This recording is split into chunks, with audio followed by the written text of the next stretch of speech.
우리 아는 만큼 보인다는 그런 말이 있습니다. 우리 예술 작품을 감상하거나 뭐 고전 클래식 음악 같은 거를 들을 때 그 전문가가 그 작품에 대해서 그렇게 쭉 설명을 하면 멋있어 보이지 않아요? 그리고 인상 깊게 그렇게 작품이 진짜 훌륭한 그런 작품이구나, 이게 훌륭한 음악이었구나 라고 하는 것이 더 배가 되지요. 우리 유적지를 뭐 이스라엘 성지순례라든지 이런 데 갔을 때 그때 이렇게 둘러보면서 가이드가 많은 것들을 설명하는데 어쩜 그렇게 해박하고, 그래서 그 여행이 더 풍성하고 오래오래 남는 그런 경험을 하는데, 이렇게 아는 만큼 보이는 거 중요합니다.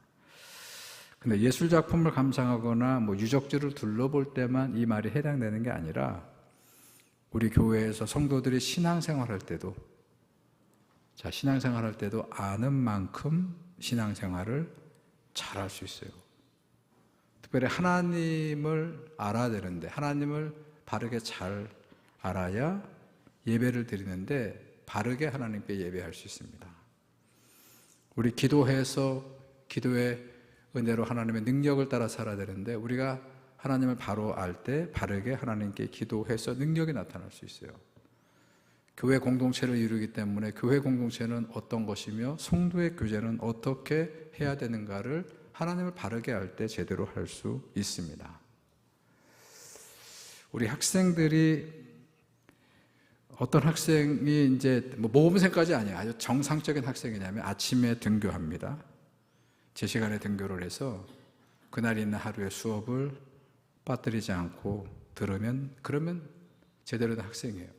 거기에서 좀 더 잘해서 공부도 잘하고 뭐 능력도 드러내고 그러면 이제 모범생이 되고 뭐 그러면 좋겠습니다만, 어쨌든 학생의 가장 기본은 등교해서 그날 하루하루의 수업을 잘하든 못하든 열심히 듣는 학생이 제대로 된 학생이듯이, 성도의 가장 기본은 하나님 앞에 예배 드리는데 가장 그 중심을 두고 있는 사람이어야 되는 것이에요.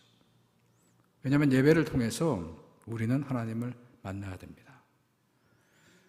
예배를 통해서 하나님께서 그 계시하셨던 말씀으로 우리를 찾아오시는 그분을 우리는 예배를 통해서 만날 수 있고, 또 예배를 통해서 만난 그분이 우리에게 약속하신, 언약하신 수없이 많은 은혜와 신령한 복을 우리는 받을 수 있기 때문이에요. 그런데 우리가 알아야 될 게 있습니다. 알아야 될 게 있는데, 그게 뭐냐면, 하나님은 그냥 예배면, 모든 예배면 다 받으시는 게 아니라, 무조건 예배를 다 받으시는 게 아니라, 잘못 우리가 드리는 예배, 우리가 잘못 하나님 앞에 올려드리는 기도는 하나님이 더 잘하시고 그 예배를, 그 기도를 받지 않으실 뿐만 아니라, 그 잘못된 예배, 그 잘못된 예배는 따로 없죠. 그 예배를 드리는 그 예배자가 잘못해서 자꾸 그렇게 그 예배와 기도로 나아가면 오히려 하나님과의 관계가 가까워지는 게 아니고 어떻게 될까요? 점점 더 멀어지고 나중에는 하나님과 관계없이 신앙 생활을 하고 예수를 믿는 사람들이 있다는 것이에요.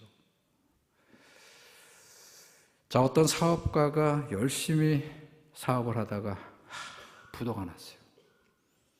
사업이 실패하게 됐습니다. 빚쟁이한테 쫓깁니다. 그러다가 이제 빚쟁이를 피해서 어딘가로 이제 피신을 했는데 갈 데가 딱히 없어서 이분이 기도원에 올라갔어요. 교회를 다니는 분이었기 때문에. 기도원에 올라가서 석 달 열흘을 머물면서 하나님께 이분이 기도합니다. 근데 여러분, 기도원 가보셔서 알죠? 기도원 가면 새벽 예배 드려야 됩니다. 그리고 아침에 밥 먹고 나서 또 찬양하고 예배해야 됩니다. 또 저녁이 되면 또 저녁 예배를 드려야 됩니다. 그 중간에 짬짬이 시간이 많잖아요, 기도원에서. 그래서 기도원에서 열심히 또 가서 따로 묵상하고 기도합니다. 또 시간이 많으니까 무료하기도 하고 그러니까 평소에는 읽지 않았던 성경을 펼쳐서 좀 읽다 보면 또 하나님의 은혜 주셔서 성경도 열심히 읽게 되고, 여러분 성경을 작심하고 간절해서 읽으면 읽혀지거든요. 그러면 거기에 얼마나 많은 은혜를 받으면서 성경을 읽어 내려갔어요. 그렇게 100일을 보내고 그 기도원에서 이 사업가가 내려오는데, 근데 이 사람이 무신론자가 돼서 내려왔다는 것이에요. 아니, 100일 동안 기도원에서 열심히 예배하고 기도하고 성경 읽었는데 이 사람이 내려올 때 뭐 어떻게 내려왔다고요? 교회를 이제 다시는 안 가겠다는 무신론자가 돼서 내려왔다는 것이 도대체 무슨 일이 있었던 걸까요? 자, 이분은 화요일이 되면 기도원을 내려와서 가게에 들어가서 복권을 삽니다. 자, 복권, 로또 복권을 몇 장 사요. 자, 그리고 아까 그랬죠? 새벽 예배할 때, 아침 예배할 때, 저녁 예배 드릴 때, 짬짬이 묵상하며 기도할 때, 성경을 읽다가도, 자, 뭐라고 그분이 하나님께 기도할까요? 하나님, 마지막 기회입니다. 이거 당첨되게 해주십시오. 이 로또 번건 당첨 안 되면 저 죽습니다. 지금 우리 애들 다 뿔뿔이 흩어져 있습니다. 지금 빚쟁이한테 쫓겨가지고 지금 잘못하면 지금 감옥 가게 생겼습니다. 자, 이분의 그 심정, 그 기도가 어때요? 절박하죠? 간절하고 절박했을 것이에요. 자, 들어줬을까요? 자, 복권에 당첨이 됐을까요? 그 흔한 그 5,000원짜리 한 장 한 번이라도 맞아봤을까요? 그것도 맞지 못했단 말이에요. 자기 인생 역전을 해줄, 자기 지금 이 절박한 상황을 한 방에 해결해 줄 바로 그 로또 복권을 놓고 얼마나 기도했는데, 근데 그 사람이 그걸 가지고 100일 동안 기도하고 결과가 뭐라고요? 하나님을 떠나는 사람이 됐다는 것이에요. 이유가 뭡니까? 이 사람 예배하지 않은 거 아니에요. 이 사람 진실되게 예배했을 거예요. 이 사람 기도하지 않은 거 아닙니다. 나름대로 기도 열심히 했을 것입니다. 근데 그 사람의 예배와 기도의 목적이 하나님이 아니고, 여러분, 우리가 예배할 때 찬양하지요. 우리가 찬양 오늘도 불렀어요. 그리고 예배할 때 말씀을 듣지요. 그리고 예배할 때 기도를 합니다. 자, 근데 우리가 예배를 통해서 왜 하나님께 찬양을 돌리고 하나님께 어떤 기도를 들으며 우리가 어떤 자세로 하나님의 말씀을 받느냐, 이게 중요합니다. 근데 그거는 저는 이렇게 생각해요. 감사해서 드리는 예배. 뭔가 부족해서 더 달라고 드리는 예배자가 있을 수 있고, 내가 너무나 감사해서 지난 한 주간을, 지난 내 삶을 살아왔을 때 내가 예수를 만나고 난 이후로 우리가 은혜를 받고 말씀을 깨닫게 되면 어떤 주님을 만나게 되냐면, 내 모든 삶에 나보다 더 나를 위해서, 우리 부모도 자식에게 그렇게 하지 못할 정도로, 우리가 부모가 자식을 다 책임지고 있는 거 모든 거 다 쏟아붓는다 하더라도, 그런데 우리가 닿지 못하는 그런 부분들이 너무나 많잖아요. 그런데 하나님은 부모가 자식을 돕고 챙기고 보살피는 것과 비교가 되지 않는 것들을 우리에게 베풀어 주시는. 여러분, 우리가 그래서 그게 믿음의 아이덴티티, 믿음의 어떤 교육이 그래서 필요한 것이에요. 그래서 성경을 통해서 만난 하나님을 바르게 알았을 때, 야, 이게 정말로 우리가 상상하지 못했던 그 수많은 것들로 왜 그분이 전지전능하신 분인가, 우리한테 필요한 것들 기적처럼 많이 이루어지고, 로또 번호를 당첨시켜 주어서 전능하신 하나님이 아니고 우리가 상상도 못할 아주 세밀한 것까지도 우리를 도우셔서 지금의 우리의 이 모든 것들이 허락되게 해주신 그분 앞에 너무나 감사해서 찬양하는 거예요. 여러분, 그런 마음으로 찬양하십니까? 너무나 감사해서 찬양 드려야 되는 것이에요. 너무나 그것이 감사해서 감사의 기도를 드리고, 또 감사하면서 하나님 앞에 영광 올려드리는 기도를 드리는 거예요. 그리고 이번에 이 예배에는 하나님이 또 어떻게 말씀으로 나를 찾아오셔서 어떤 감동을 주시고 어떤 깨달음을 주시고 어떤 다짐을 하게 하실까에 대한 기대를 가지고 하나님의 말씀을 듣는 거예요. 근데 이 사람은 어떻게 했다고요? 그 하나님이 목적이 아니고 뭐가 목적입니까? 일확천금을 노리는 바로 그 돈이 목적이었기 때문에 점점 더 하나님과는 멀어지게 되었다는 것이요. 오늘 우리가 함께 읽은 이 예언자, 예언서 이사야, 우리 성경에는 토라 5경이 있고 그 다음에 성문서가 있고 시편, 잠언, 전도서 이런 성문서, 그 다음에 율법서예요. 그 율법서의 첫 번째 책이 되는 바로 이 큰 예언자 이사야. 그 이사야 예언자가 하나님께 소명을 예언자로 받는 그런 장면 바로 앞에 이사야 예언자가 예언자로 소명받는 건 다른 예언사하고는 다르게 6장쯤 가야 나와요. 6장. 여러분 잘 아시는 성전에서. 왜냐면 이 아버지가 큰 제사장이었거든요. 그러면 이 예언자 이사야도 가만히 있으면 아버지를 따라서 예루살렘에서 로얄 패밀리거든요. 제사장이 돼야 될 그런 사람인데 하나님이 오셔서 그를 예언자로 불러요. 근데 6장에 아시죠? 스랍 천사들이 와가지고 날개 6개가 달린, 내가 말을 못합니다, 내가 그 말씀할 수 없습니다 그랬더니 숯불로 이사야 예언의 입을 찢어서 하나님 말씀은, 그 유명한 그 소명 얘기가 있기 전에 무려 5장에 걸쳐서, 오늘 거기 시작입니다만 하나님께서 신랄하게 지금 이스라엘 상황에 대해서 성토하시는 거예요. 성토. 남유다 왕국뿐만 아니라 북이스라엘 왕국이 지금 위기를 맞고 있는데, 그런데 그 위기를 초래했던 게 뭐냐면 그들이 탐욕스럽게 하나님 앞에 제사를 지낸다고 하면서도 하나님이 은혜가 감사가 목적이 아니고 뭐라고요?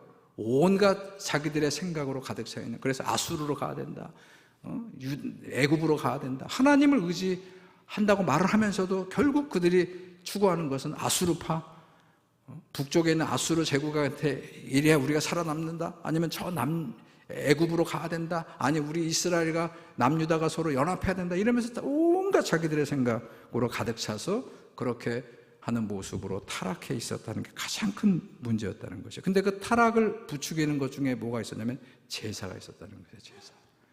이스라엘에게 예배와 제사가 얼마나 타락해 있었는지 하나님께서 진짜 민망할 정도로, 이 상황을 알고 이 말씀을 읽으면 우리들이 민망할 정도로 하나님이 신랄하게 당시 이스라엘 백성들의 예배를, 사실은 예배가 문제가 아니죠. 예배를 드리는 예배자들이 예배를 타락시키는 거잖아요.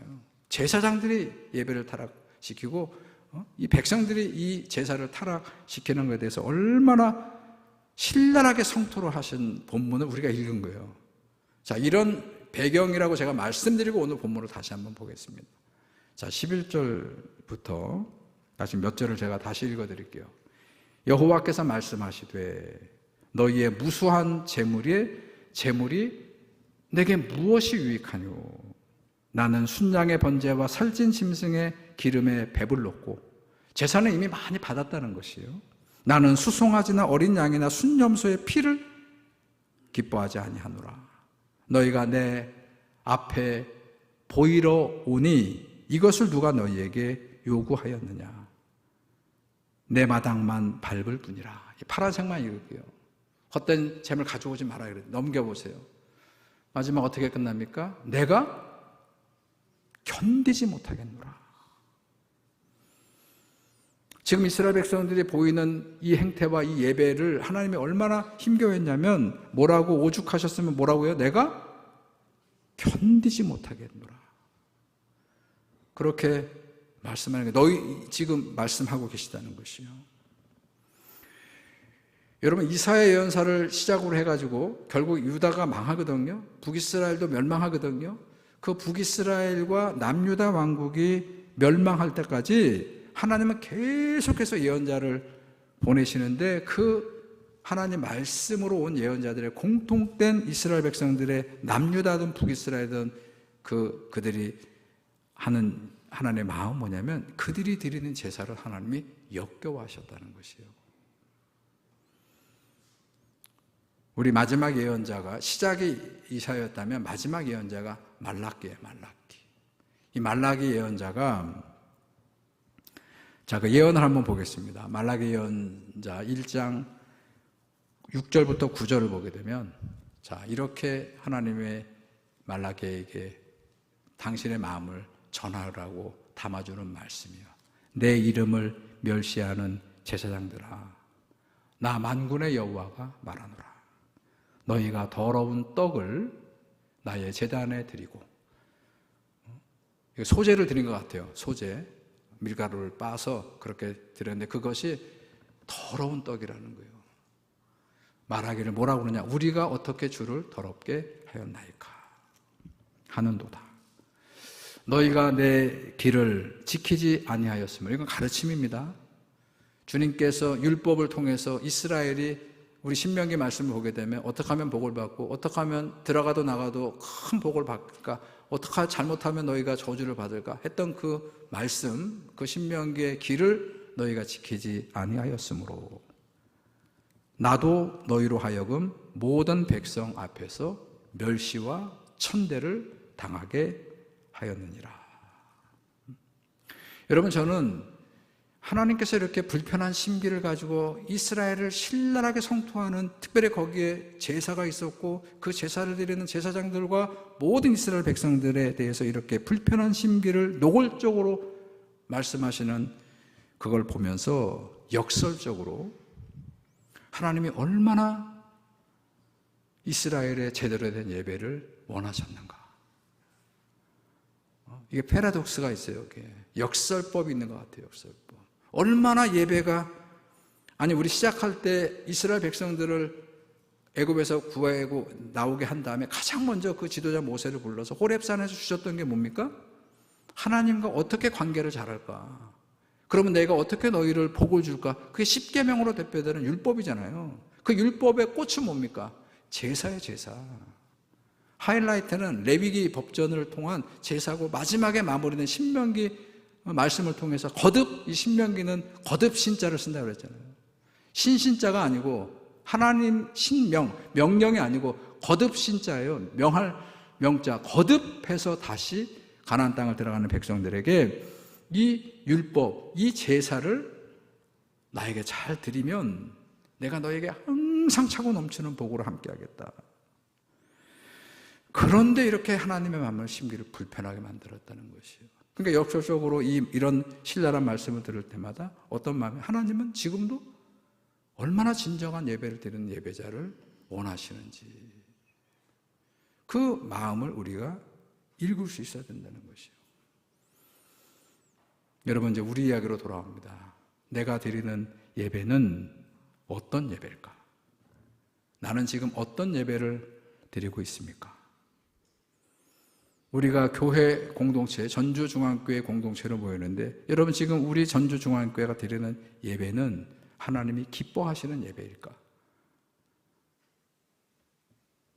한동안 우리 교회들이, 많은 교회들이, 제가 일부 예배 때 이 얘기 여기도 했어요 그랬더니 우리 저 서장님이 안 했다고 그러시더라고. 우리 교회 안 했대요. 근데 한동안이 근래까지 어떤 예배를 유행했냐면 유명 연예인들을 이제 불러서 그래서 간증 집회를 하는 게 유행이에요.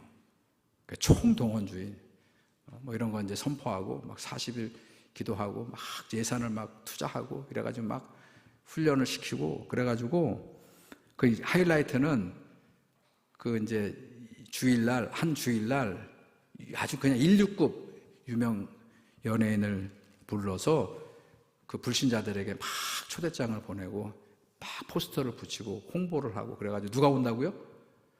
지금은 누굴까? 하여간 유명 연예인이 집회를 옵니다. 그러면 그날 막 전도도 하고 막 누구 온대 막 이래가지고 그날 그 교회에 막 부쩍 사람들이 막 엄청 몰려오고, 그러면 그 멋있는 연예인이 딱 써가지고, 얼마나 이 연예인들이 또 말을 잘해요. 근데 거기에 지금 은혜까지 받았으니까 막 하나님의 은혜에 대한 간증을 막 하고 막 그러면 또 찬양도 막 부르고. 자, 그러면 그날 그 부쩍 왔던 많은 사람들 가운데 이제 마지막 하이라이트는 뭐죠? 자, 이제 이 다 예배가 끝나갈 때 이제 목사님 나오셔가지고 이제 결신해서 같이 기도하고, 그리고 이제 하나님 앞에 우리 교회로 등록하실 분들. 그래서 그날 많은 분들이 그 교회 세가족으로 등록을 하지요. 자, 이게 유행이었어요, 한동안. 우리 교회 안 했다며요. 자, 그런데 여러분, 그 유명 연예인의 간증 집회로 몇 주간에 걸쳐 시작됐던 그 교회의 그 집회에 과연 주님이 주인공이셨을까요? 자, 누가 주인공이었을까요?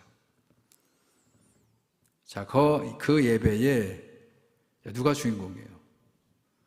하나님이셨을까요? 하나님의 영광을 받으셨을까요? 물론 그 연예인이 찬양을 할 때나 집회 간증을 할 때 보게 되면 수시로 하나님의 은혜를, 하나님의 나를 이렇게 라고 하는 수도 없이 반복되는 하나님을 얘기했습니다만, 그러나 진정 그 예배를 통해서 박수와 영광과 모든 것들을 받은 사람은 하나님입니까? 그 연예인입니까?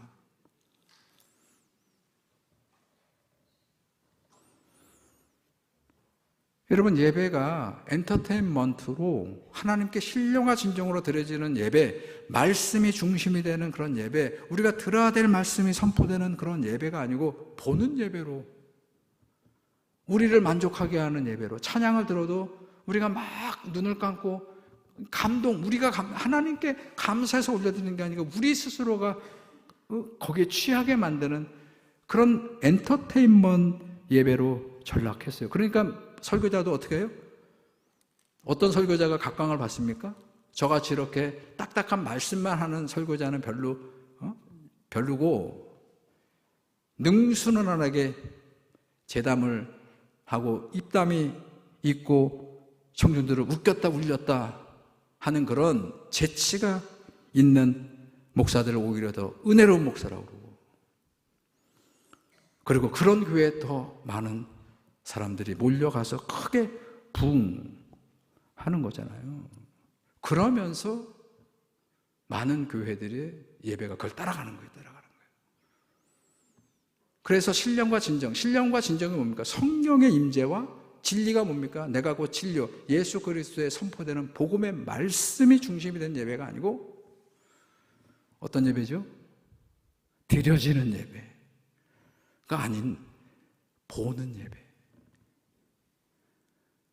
보는 예배. 그래서 나를 만족하고, 내 만족, 하나님께 영광이 아닌 그런 예배로 우리가 전락하게 되는 그런 출발이 바로 거기서부터 되지 않았을까. 제가 2002년도에 유학을 가서 미국에서 조금 미국 학교를 경험하고 미국 교회를 경험하면서, 그때 2002년도거든요. 제가 갔을 때만 하더라도 그 캘리포니아를 가면 크리스탈 처치라고요, 유명한 그 수정교회, 진짜 수정으로 되어 있었어요. 제가 돌아오고 4년인가 있다 그 교회가 부도가 넘어가는데, 그때 이제 제가 미국 가서 보니까 이제 그 미국의 신학교 교수들이 이제 자기들이 그 미국에 있는 교회들이 전부 다 어떻게 바뀌었냐면, 한국 사람들이 렌트를 해서 들어갔는데 몇 년 전만 하더라도 그 한국 교회 사람들한테 그 교회를 그냥 거저주고 그 백인 할머니 할아버지만 남아가지고 전부 다 자기들이 그냥 아침 일찍 모이거나 이렇게 자기 스스로가 바뀌었어요. 안 모이니까. 그러면서 진단은 뭐냐면, 왜 미국 교회가 이렇게 막 어려워졌느냐 그랬더니 아까 얘기했던 그 얘기를 하는 것이에요.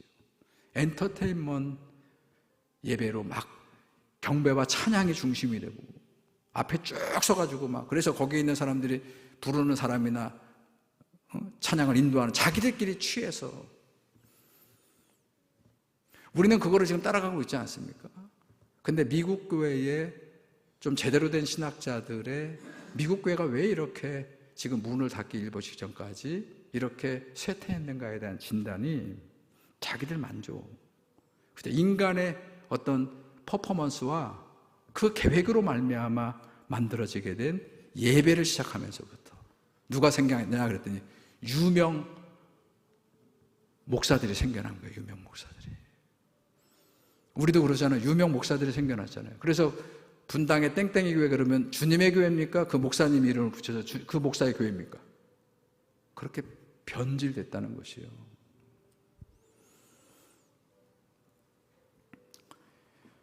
주님께서 요즘에 우리가 복음서를 새벽에 읽으면서 복음 새벽에 계속 오시는 분들은 우리 정말로 새로운 걸 보게 되는데, 저도 보게 되는데, 그게 뭐냐, 주님은 갈릴리 유대 땅에서만 복음을 전하신 게 아니고 상당 많은 부분을 건너편 요단강을 건너서 이방 땅을 가셔서 데가볼리라든지 많은, 그리고 또 사마리아, 그렇게 유대인들이 인정하고 싶지 않은, 그래서 지금도 교회 많은 분들이 그런 목사들이 설교를 하거나 말씀을 읽으면서도 그런 부분을 자꾸 스킵하고 넘어가는데, 예수님의, 제가 지금은 마가복음을 읽으면서는 오히려 더 지금 예수님이 얼마나 많은 이방 땅과 사마리아를 가서 예수 그리스도의 복음을 전했는가를 기록되어 있는데, 근데 거기에 수가성 아시죠? 수가성. 사마리아 수가성 여인에게 갔을 때 그때 예배 말씀을 하거든요. 그 여인이 진실한 분이에요. 어떻게 하면 우리는 그리심산에서 예배를 드리는데 예루살렘에서 예배를 드리는 게 맞습니까? 라고 얘기를 했을 때 그때 주님께서 하신 말씀이 뭐냐면, 그리심산도 아니고 예루살렘도 아니고 가장 중요한 건 예배는 뭐냐, 하나님은 영이시니 예배는 어떻게 드리라고요? 영과 진리로 드릴지니라, 이렇게 말씀했다는 것이에요. 저는 이 말씀을 이렇게 부연합니다. 예배는 그 어떤 다른 효과와 목적을 위해서 도구화돼서는 안 되고 수단이 되어서는 안 되고, 예배는 그 예배 자체로 목적이 되어야 된다. 예배를 사람들을 많이 모으고 교회를 부흥하게 하는 수단으로 드려지는 예배가 아니고, 오히려 하나님의 많은 은혜를 감동하고 감격했던 사람들이 와서 함께 조촐하지만 그 모든 은혜와 감사를 하나님께 영광으로 돌려드리고 찬양을 올려드리고 감격을 하면서 다시 그분의 은혜를 경험하는 그런 그 예배 자체는 오로지 누구라고요? 나를 지금까지 돌보셨고 앞으로도 나를 이끄실 그 하나님이 그 예배에 온전히 찬양을 받으시고 경배를 받으시고, 그리고 그분이 말씀으로 우리를 임재해 오실 때 그 예배가 생명이 있는 예배고, 거기에서 우리가 만난 예수 그리스도가 바로 예배를 끝나고 다시 우리의 삶의 자리로 돌아가서 우리가 그 믿음의 능력으로, 말씀의 능력으로 살아갈 수 있도록 능력과 힘을 주시는 그런 주님을 만나는 자리가 되어야 된다는 것이에요.